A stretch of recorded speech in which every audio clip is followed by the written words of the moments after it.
During the last two sessions, I've been talking to you principally about the philosophy of the Lao Tzu book, the Tao Te Ching, and now I want to shift today over to Zhuangzi. This Zhuangzi, so far as we know, lived about 300 BC, maybe a little earlier than that. And he is a very, very remarkable person because the Zhuangzi book, he's also, more exactly, his name is Zhuangzhu.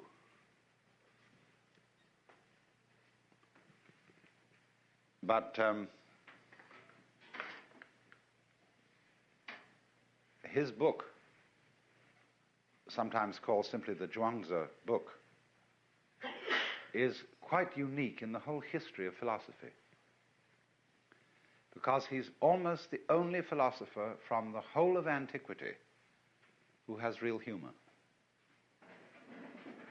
And therefore he's an immensely encouraging person to read.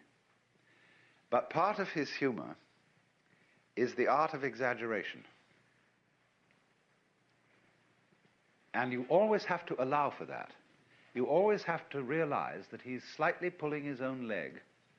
He is, as in a group of people who are enthusiasts for something, but have humor, you very often find that when they're talking among themselves, they carry their own ideas to ludicrous extremes and roar with laughter about it.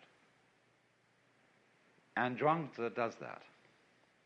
Now, for example, he has a great deal to say about the value of the useless life.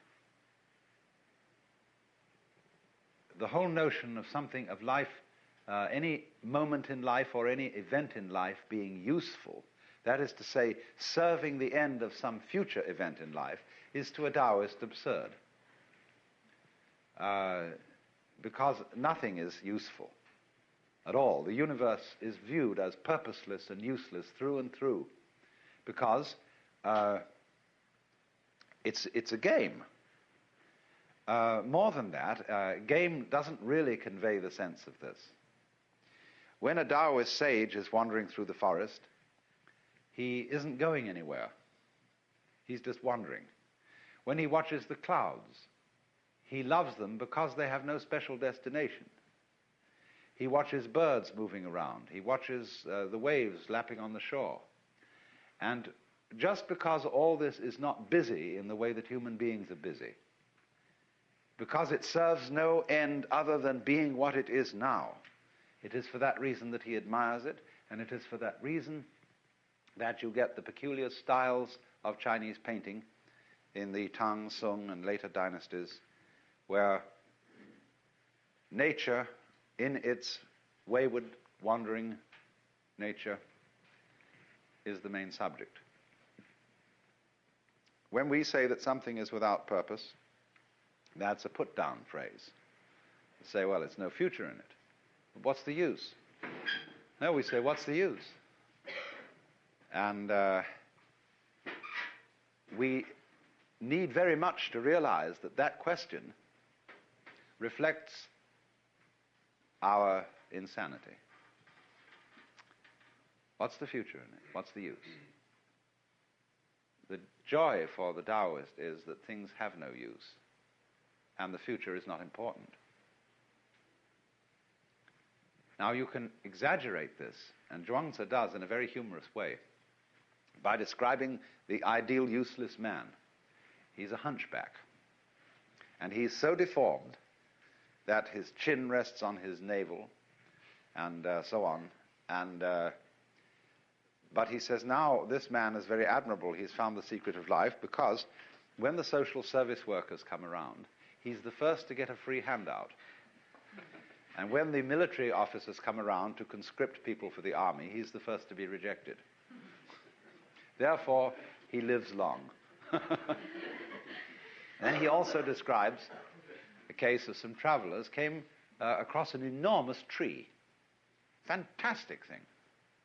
And they said, never did anyone see such a tree. So they went up and looked at it, and first they tested the leaves and found that they were rough and disagreeable and no good to eat. Then they looked at the branches and found that they were all twisted and absolutely no good for using as sticks.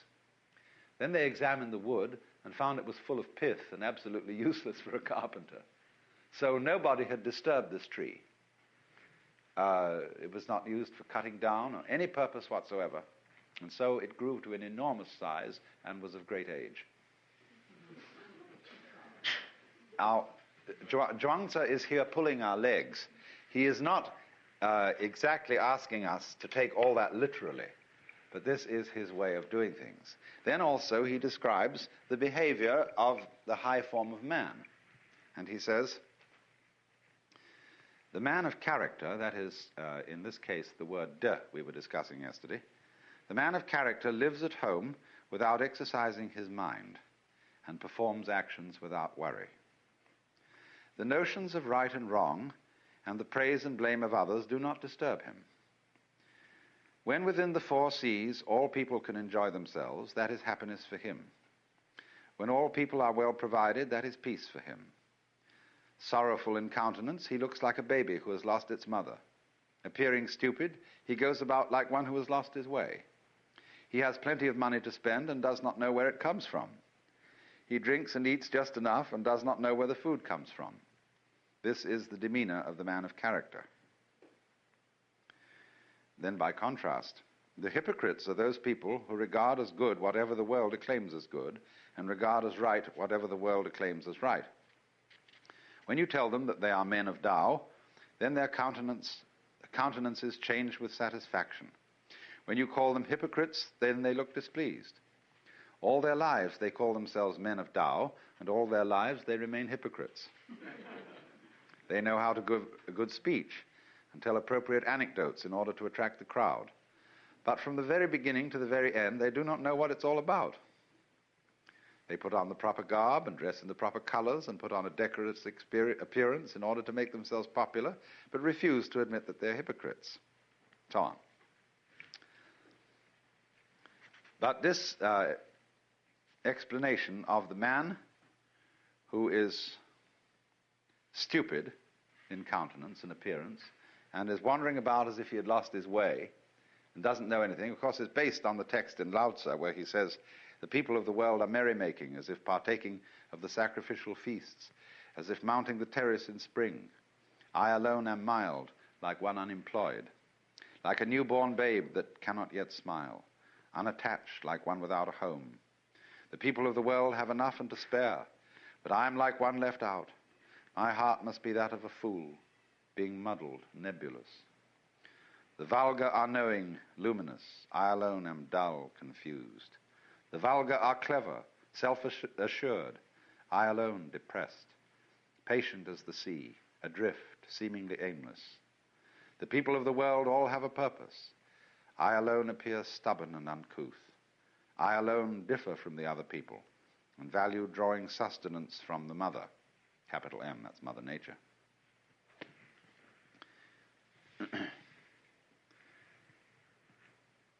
So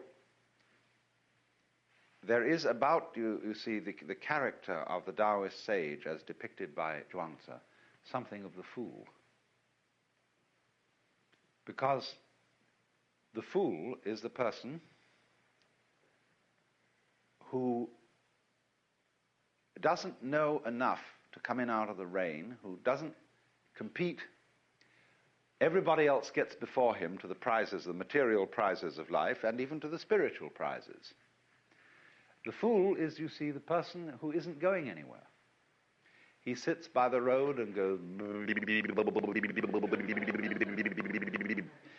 The fool is like a Mongolian idiot child who isn't interested in survival, who will take a plate of food and run his finger round in it and make a wonderful slosh with the stew, and then watch it drip from the tip of his finger.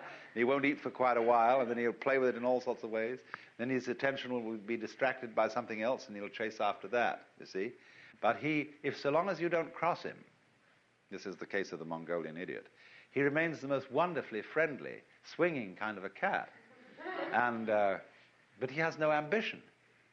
He doesn't fight for himself.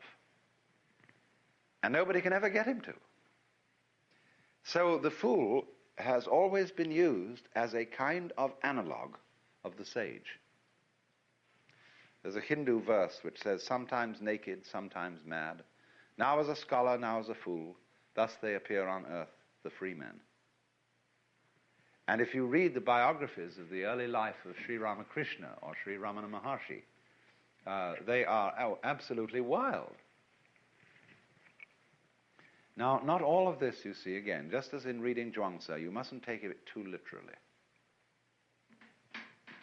These things are said by way of a kind of overstress to correct another kind of overstress in the opposite direction. When a Japanese scholar many years ago explained the teaching of Buddhism to me, he said something I had never heard anybody else say, that the Buddha taught, for example, that life is suffering in order to correct the wrong view that it ought to be pleasure. He said that everything is impermanent in order to correct the wrong view that reality lasts forever in time.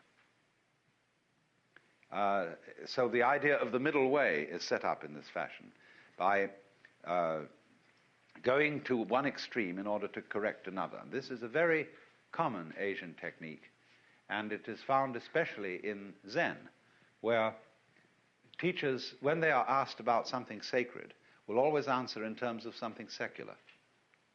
What is the Buddha? The tree in the garden. Then when you ask about something secular, they answer in terms of something sacred. You see? As there's a master and his student working in the field, and they are using a knife to prune, and the student suddenly says to the master, give me the knife. And he gives it to him point first. And so he says, but please let me have the other end. The teacher says, what would you do with the other end? You see, the question immediately turns into a kind of a metaphysical thing.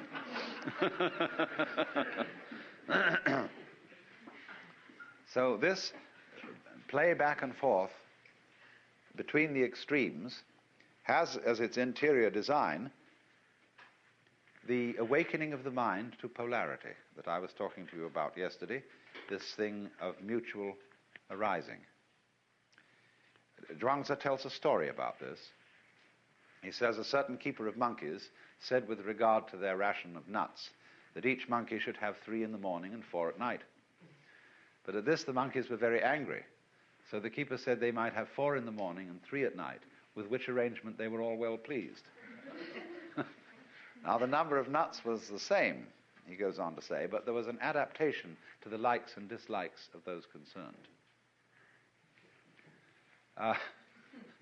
This, then, he says, is the way of conduct of the sage. Basically, Zhuangzi's philosophy is a philosophy of relativity. He makes a great deal of the point that there is no absolute standard of great or small, of important or unimportant. There is a story, for example, of a sort of enfant terrible at a banquet, and the speeches are being made after dinner, and somebody gets up and says that the human being is the highest of all creatures, that the whole world serves humanity, and a lot of pompous nonsense.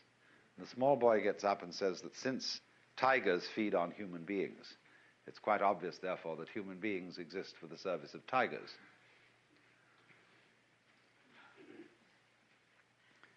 For Zhuangzi, you must get the point of view that small things are as big things can be, and big things are as small things can be. Everything can be looked at as great or small, important and unimportant, and all the steps between. Because his conception of the world is essentially cyclic. In his idea of the circle, and Taoist and Zen teachers have a whole method of teaching by circles and drawing circles. The center of a circle is any point on the circumference. You can begin anywhere. There's a koan in Zen Buddhism which asks the question, Indra built the seamless tower. Where did he start? Now, a seamless tower is like a sleeve with no seam on it. It's a continuous cylinder of cloth. So the continuous cylindrical tower is the seamless tower. Where do you start? So in the same way, where does the circle start? The circle of life, the cycle of life, the interdependence of the bees and the flowers, the interdependence of long and short, you see, it's all circular. And so there is nowhere and there is everywhere that it can begin. In the same way, when he discusses the organs of the body, he makes a catalogue of all these organs and says, now, which do you prefer?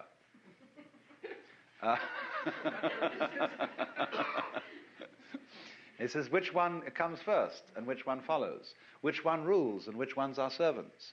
He said, it seems that there may be a governor in all this, but nobody could ever find it. This is a very strange passage in Zhuangzi, which I've seen translated in many different ways. There is an absolutely absurd translation of Zhuangzi on the market now, published in Mentor Books by a professor of Chinese at Harvard, and it is absolutely ridiculous. The whole thing is made by a man who is, I'm sure, an ex-missionary, and keeps talking about God. Well, there is no expression in Zhuangzi for God. There is this expression, Tianran, which has almost the same meaning as Ziran, spontaneity, of itself so. This means something is so through the power of heaven. Now, heaven, Tian, means simply the universe. As you look out from Earth, which is, as it were, the center or the base, everything else, the whole expanse of the cosmos is Tian, heaven. And there is no connection in the idea of heaven with some sort of personal ruler of the universe. So the notion of God, you see, as we understand it, is really very foreign indeed to Taoist thought.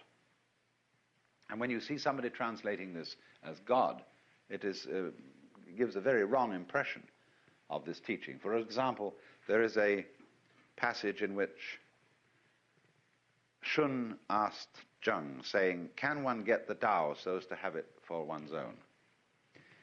And the sage answers, your body is not your own. It is the delegated image of Tian. And, you know, missionaries translate God, because they've read in the Bible, man is made in the image of God. Your life is not your own. It is the delegated adaptability of heaven. Your offspring are not your own. They are the delegated seeds of heaven. You move, you know not how. You are at rest, you know not why. These are the operations of the ways of Tao. So how could you get Tao so as to have it for your own? Similarly, there's a passage which says, when a drunk man falls out of a cart, though he may suffer, he does not die. Because his spirit is in a condition of security, he does not suffer from contact with objective existences. If such security may be got from wine, how much more from Tianran, from being in accord with the spontaneous rhythm of the universe. That's really what it means. But in the anxiety of missionaries, and missionaries have been, you see, the great Western, they've been the foundation of Chinese scholarship in the West. To translate the scriptures into Chinese, they studied Chinese. They were the first people to study Chinese. And they have constantly, therefore, had an interest in slipping Chinese Christian ideas into Chinese classics, just in the same way as when you read Monia Williams's Sanskrit dictionary, which is the base dictionary for Sanskrit study for centuries, it's all made up with a missionary bias. But this notion, you see, of God in the sense of the personal ruler of the world is totally foreign to Chinese thought. There isn't even an idea in Chinese thought of the law of nature as we have it. See, the motions of the body, the harmony of the organism, is not what it is in obedience to a law. The Chinese do have an idea of law. This is the word zi.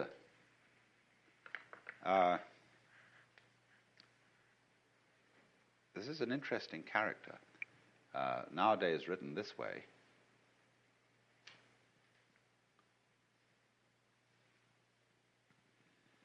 But originally written like this.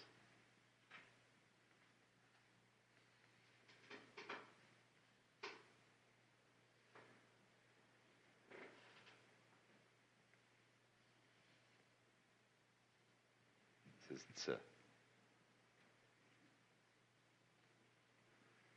This is a drawing of a sacrificial iron cauldron with a knife beside it. And it comes from a time when the laws were inscribed on the sacrificial cauldrons, so that when people came to offer their sacrifices, they would read the laws.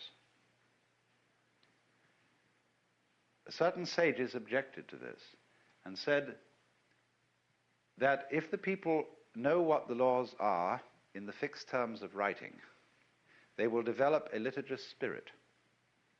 That is to say, they'll start haggling about what it really says. And as you know, that is the principal occupation of lawyers. And they said that the thing is that you mustn't write it down like that. And so the Tao is described as Wuzi. We would translate literally lawless,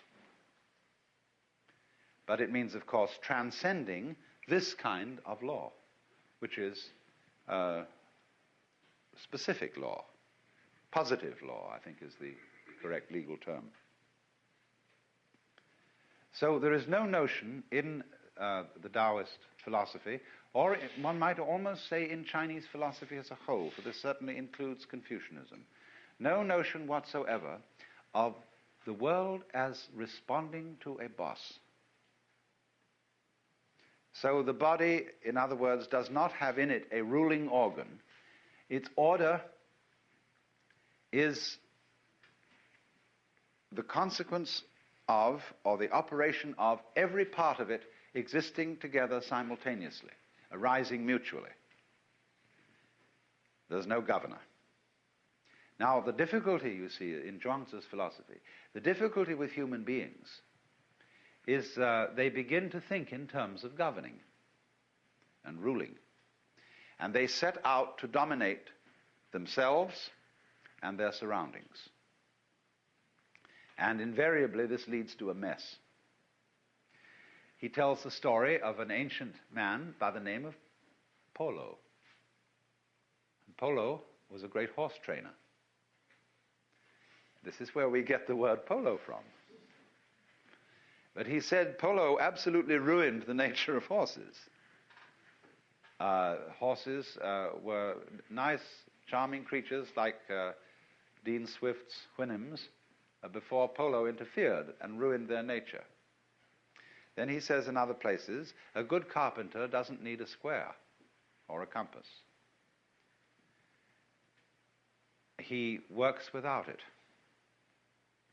And this is fantastically true of Japanese carpenters. You should see, one of the fascinating things in going to Japan is these old-style carpenters working from the roughest architectural plans you could imagine, and with the strangest instruments.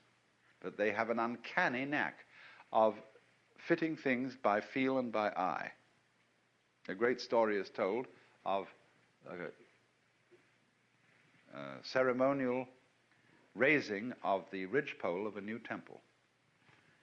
And it was being done by a certain guild of carpenters, and there was a rival guild in town which had not got the contract.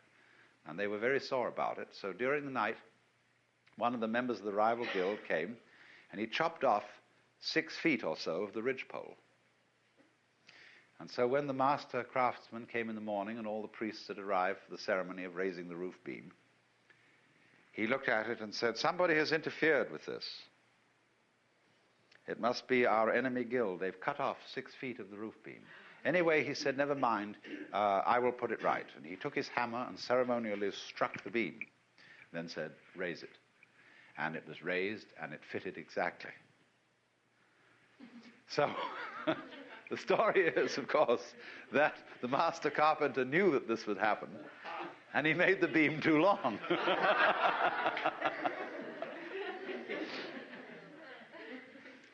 Those sort of stories are always associated with the art of carpentry.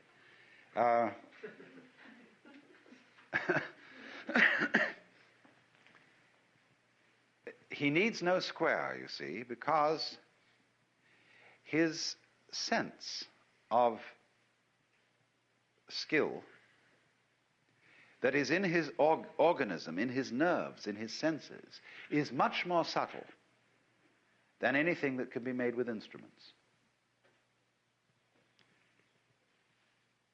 There are all kinds of stories about the artists of the Far East excelling in this kind of thing, of knowing with tremendous precision exactly where something should go. So a master is decorating a ceremonial tea room, and he's with his student, and the student wants to know where to put a hook for hanging a bamboo vase for flowers on the wall. And the master says, "There," and the student makes a little mark. Somewhat later, the student rubs out the mark, gets rid of it. But he remembers by a tiny little secret prick in the cloth where it should go. And then he says to the teacher, "Excuse me, sir, but I forgot where you said that thing should go." And the teacher says, "It was there." And he puts his finger exactly on the same spot, you see. That's the sort of thing that is admired, without the slightest calculation, you see. Now, he goes on and says, Zhuangzi explains at length that music has been ruined by the 5 notes. He says, the 5 notes will make a man deaf, and the 5 colors will make a man blind. Now, what does this mean? It's, the thing is that if you think there are only 5 notes, you can't hear. If you think there are only 5 colors, you can't see.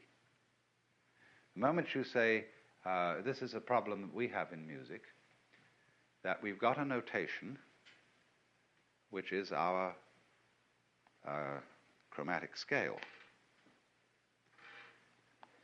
And the stave, the way we can write music, is limited to that possibility. But there are all kinds of subtleties between every one of our notes. Same way in writing our rhythm, we have to go in steps from whole note, half note, quarter note, 8th note, 16th note, and so on, and we can increase the value of each by 1/2 by dotting it.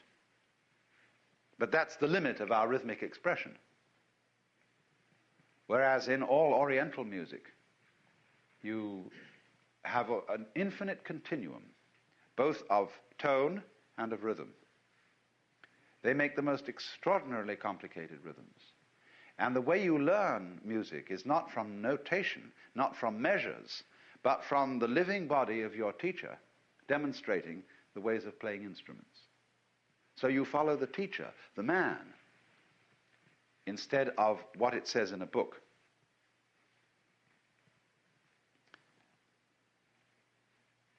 So the whole principle then is one of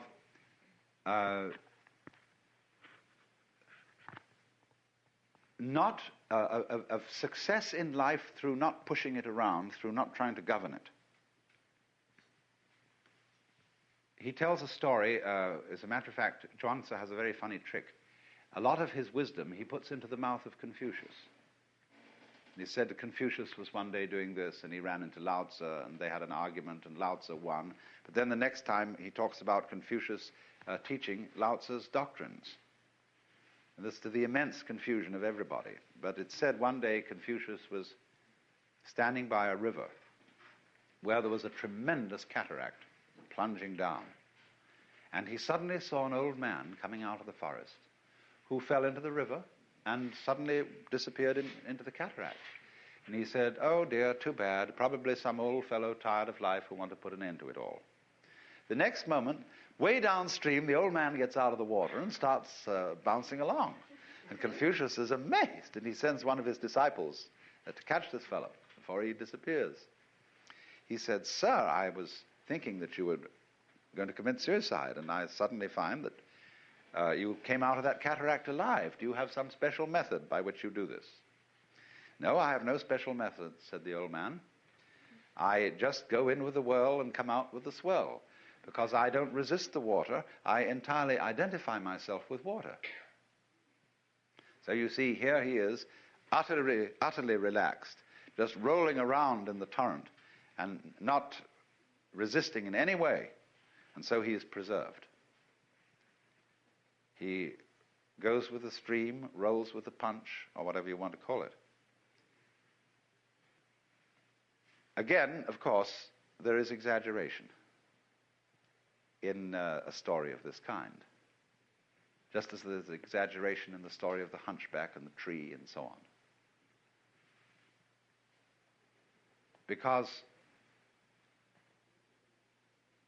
true Wu Wei, or letting go, non-interference, it doesn't mean, for example, flabbiness. A lot of people, when they think they're relaxing, merely become flabby. And if that is so, you know, the perfectly relaxed person would slowly become jello and would spread out on the floor and finally drip through into the basement.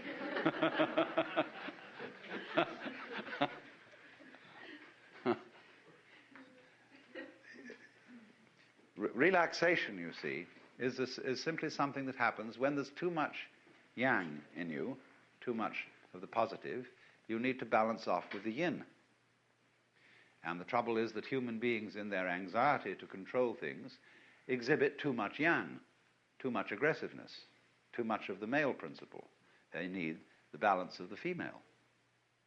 And so all these exaggerations in the direction of let things go, let things happen, don't interfere, are stressing the yin point of view to compensate for the excess of yang. And furthermore, the difficulty always comes. I remember reading a book called You Must Relax.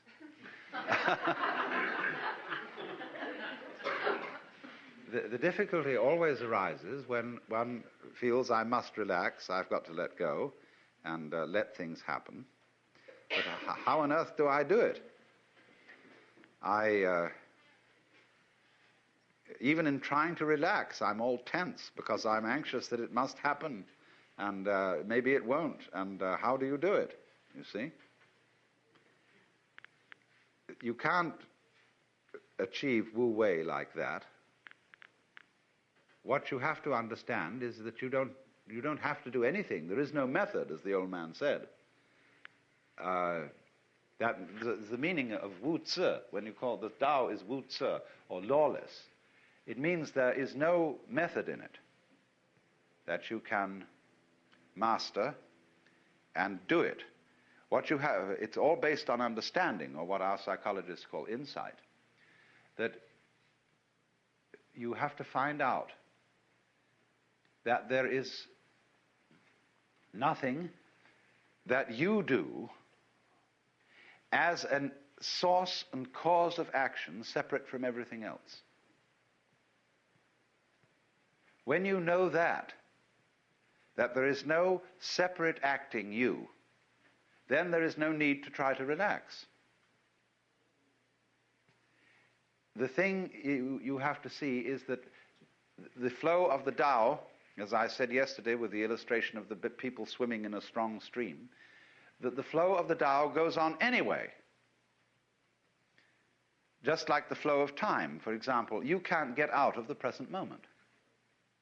You can think about the past and you can think about the future. But since you do that thinking now, the present is inescapable.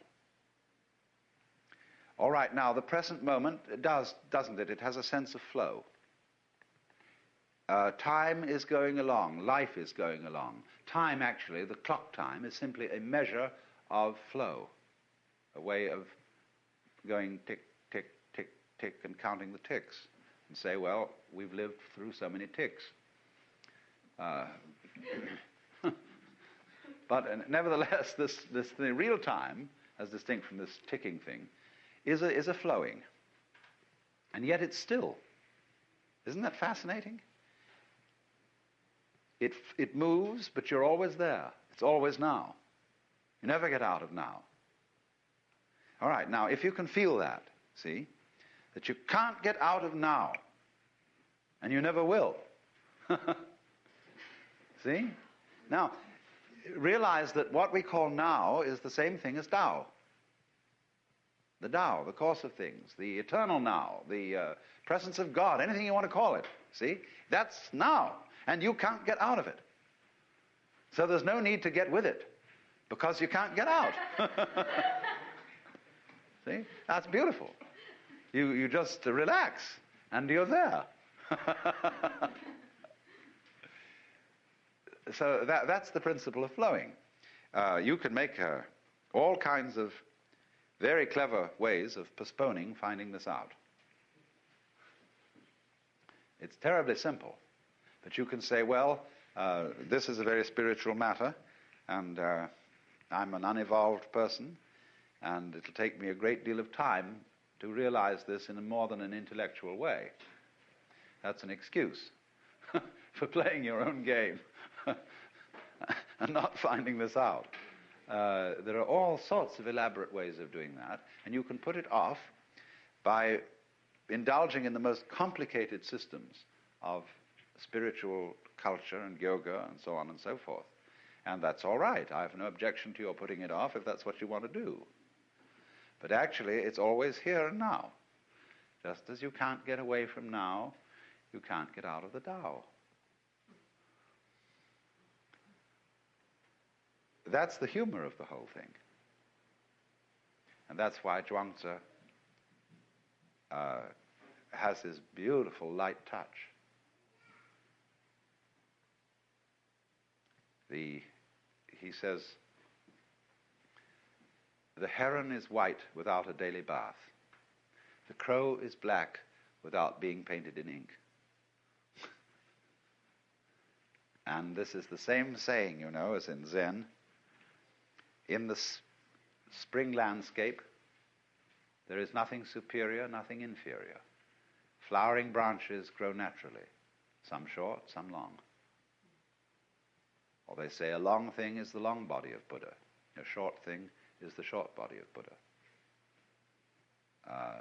There are, therefore, you see, blondes and brunettes, fat people and skinny people, tall people and short people, cultured people and vulgar people. Even the Christian hymn says, the rich man in his castle, the poor man at his gate. God made them high and lowly and ordered their estate. You know, we don't sing that now because we've got too much social conscience. But,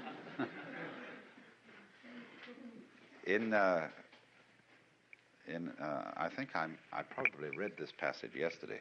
Maybe I didn't. But Zhuangzi has this to say about it.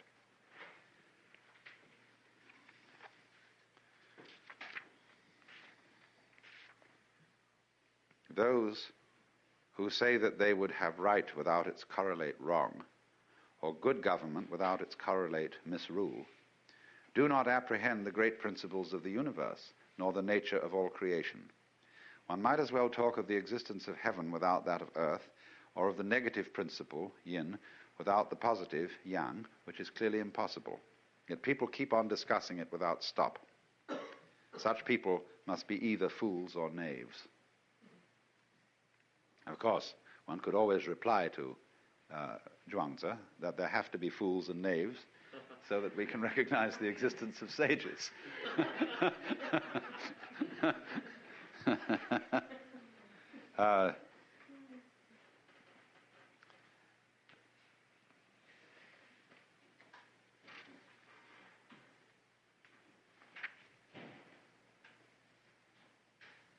Let me look here. Yes, he has it in another way here. Speech is not mere blowing of breath. It is intended to say something, only what it is intended to say cannot yet be determined. Is there speech indeed, or is there not? Can we or can we not distinguish it from the chirping of young birds? How can Tao be so obscured that there should be a distinction of true and false? How can speech be so obscured that there should be a distinction of right and wrong? Where can you go and find Tao not to exist? Where can you go and find that words cannot be proved? The Tao is obscured by our inadequate understanding, and words are obscured by flowery expressions. Hence the affirmations and denials of the Confucian and the Mozian schools, each denying what the other affirms and affirming what the other denies. Each denying what the other affirms and affirming what the other denies brings us only confusion. There is nothing which is not this. There is nothing which is not that. What cannot be seen by that, the other person, can be known by myself. Hence I say, this emanates from that, that also derives from this. This is the theory of the interdependence of this and that. Nevertheless, life arises from death and vice versa. Possibility arises from impossibility and vice versa. Affirmation is based upon denial and vice versa. Which being the case, the true sage rejects all distinctions and takes his refuge in heaven. That's in the universe. For one may base it on this, yet this is also that, and that is also this. This also has its right and wrong, and that has its right and wrong. Does then the distinction between this and that really exist or not? When this, the subjective, and that, the objective, are both without their correlates, that is the very axis of Tao. And when that axis passes through the center at which all infinities converge, affirmations and denials alike blend into the infinite one. Hence it is said that there is nothing like using the light. See, the axis of the opposites is the perception of their polarity. The difference between them is explicit, but the unity of them is implicit. The difference, the explicit difference between two ends of a stick, but the implicit unity that they are ends of the same stick, you see? So that's the axis. The axis of Tao is the, you might call it the secret conspiracy that it lies between all poles and all opposites, which is implicit, esoteric, or whatever you want to call it, that they're fundamentally one. So that unity, whether it's between you and the universe, or whatever polarity you want to take, is not something that has to be brought into being. If one brings it into being, one assumes that it doesn't exist. That's called in Zen putting legs on a snake or a beard on a eunuch. There's something unnecessary, you see. So it exists, it is always there, and you can see it so vividly. And actually almost put your finger on it and sense it, if you understand that the movement of the Tao is exactly the same thing as the present moment. Now, of course, if you try to grab the present moment and get ready with your clapper and say, now! It's gone. The finer and finer you draw the hairline on the watch to just know exactly when now is, you eventually get to the point where you can't see it at all. See? But if you leave it alone and you don't try to grab the moment as it flies, well, it's always there. See, you don't have to mark it. You don't have to put your finger on it, because it's everything that there is. And so the present moment suddenly expands. And it contains the whole of time, all past, all future, everything. You never have to hold on to it. It is believed generally in India that when a person sets out on the way of liberation, his first problem is to become free from his past karma. The popular theory of karma, the word that literally means action or doing in Sanskrit, so that when we say that something that happens to you is your karma, it's like saying in English, it's your own doing. But in popular Indian belief, karma is a sort of built-in moral law, or a law of retribution, such that all the bad things you do and all the good things you do have consequences which you have to inherit. And so long as karmic energy remains stored up, you have to work it out.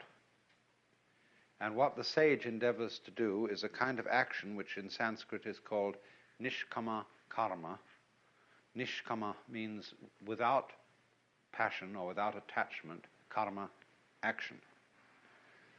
And so whatever action he does, he renounces the fruits of the action, so that he acts in a way that doesn't generate future karma, because future karma continues you in the wheel of becoming, samsara, the round, and keeps you being reincarnated. Now then, in that case, when the time comes that you start to get out of the chain of karma, all the creditors that you have start presenting themselves for payment. In other words, a person who begins, say, to study yoga is felt that he will suddenly get sick, or that his children will die, or that he'll lose his money, or all sorts of catastrophes will occur, because the karmic debt is being cleared up. And it is in no hurry to be cleared up if you're just living along like anybody, but if you embark on the spiritual life, a certain hurry occurs. And therefore, since this is known, it's rather discouraging to start these things. The Christian way of saying the same thing is that if you plan to change your life, shall we say, to turn over a new leaf, you mustn't let the devil know, because he will oppose you with all his might if he suddenly discovers that you're going to escape from his power. So, for example, if you have a bad habit, say you drink too much, and you make a New Year's resolution that during this coming year you'll stop drinking, that's a very, very dangerous thing to do, because the devil will immediately know about it. And what will happen will be this: he will confront you with the prospect of 365 drinkless days. And that will be awful, just overwhelming. And you won't be able to make much more than 3 days on the wagon. So in that case, you compromise with the devil and say, just today I'm not going to drink, you see, but tomorrow maybe, we'll go back. Then when tomorrow comes, you say, oh, just another day, let's try out, that's all. And the next day you say, oh, one more day won't make much difference. So you only do it for the moment, and you don't let the devil know that you have a secret intention of going on day after day after day after day. But of course, there's something still better than that. And that is not to let the devil know anything. And that means, of course, not to let yourself know. One of the many meanings of that saying, "Let not your left hand know what your right hand doeth," is just this. And that was why in Zen discipline, a great deal of it centers around acting without premeditation. As those of you know who read Herrigel's book, Zen in the Art of Archery, it was necessary to release the bowstring without first saying now. There's a wonderful story you may also have read by a German writer, Van Kleist, about a boxing match with a bear. The man can never defeat this bear because the bear always knows his plans in advance and is ready to deal with any situation. The only way to get through to the bear would be to hit the bear without having first intended to do so. That would catch him. And so this is one of the great, great problems in the spiritual life, or whatever you want to call it, is to be able to have intention and act simultaneous. By this means, you escape karma and you escape the devil. So you might say that the Taoist is exemplary in this respect. That this is getting free from karma without making any previous announcement. Of simply, supposing we have a train and we want to unload the train of its freight cars. You can go to the back end and you can unload them one by one and shunt them into the siding.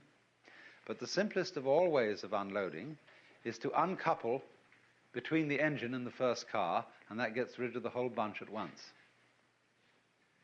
And it is in that sort of way, you see, that the Taoist gets rid of karma without challenging it. And so it has the reputation, you see, of being the easy way.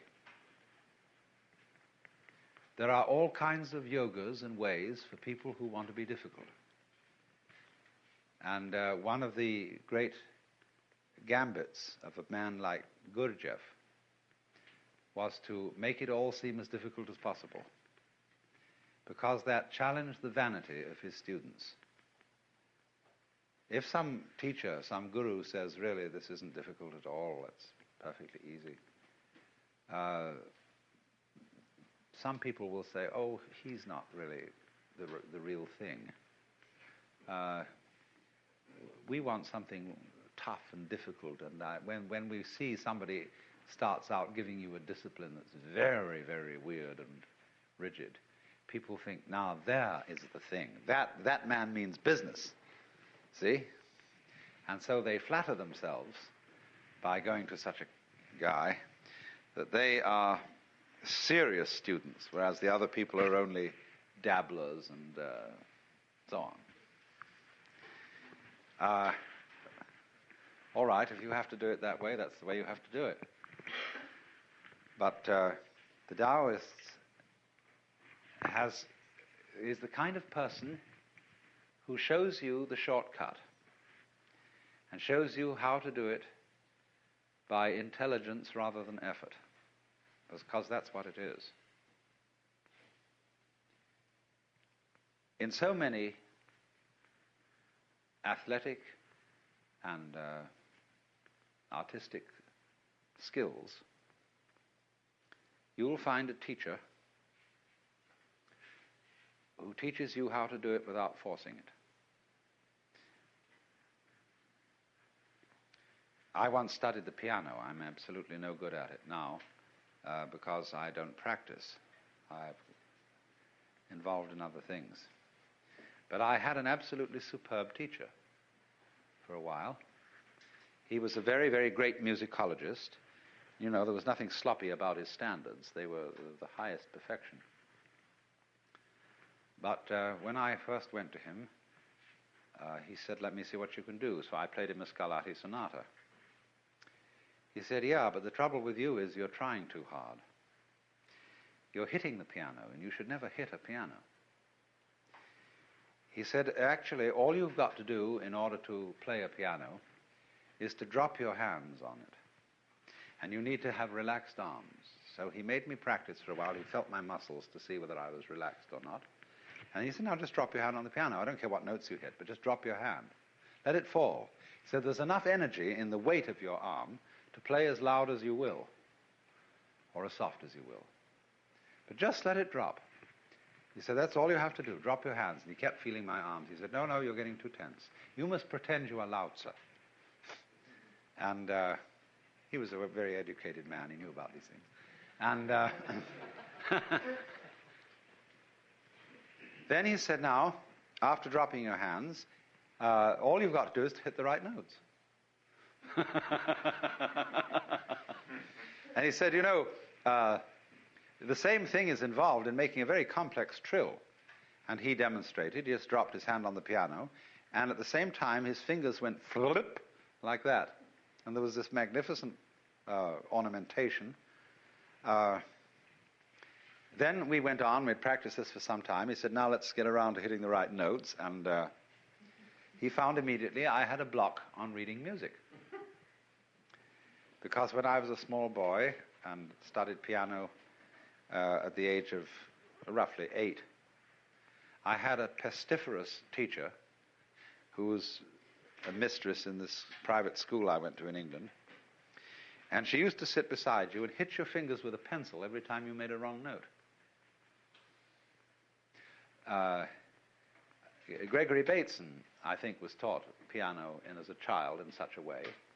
And he has a total block on reading music. He's got a brilliant mind, you know. He's a mathematician and great anthropologist, ethnologist, and so on. But he has a total block to reading music. And so this man had to teach me to overcome my block. And he said, now, first of all, feel perfectly free to make mistakes. He said, everybody's going to make some mistakes, and it doesn't matter if you make a mistake. And if you do make a mistake, don't go back and do it over again, but just go on. So play as slowly as you like, don't hurry, just so long as you keep the relative rhythm, the relative values of the thing. Go slow and take it easy. Another thing is not to pay so much attention to the notes, but to the distances or intervals between them, because that is the significant jump. And this sort of overcomes, too, the difficulty of key signatures, where we started out learning music with this weird system that the lines on the stave really represent the major scale of C. And that therefore, when you put a key signature at the beginning, you remember that every time supposing you're playing in F, every time you hit B, it should be B flat. Well, that's an extremely tedious way of learning music. And you just have to think in different keys. That's the only way to adjust to a key signature.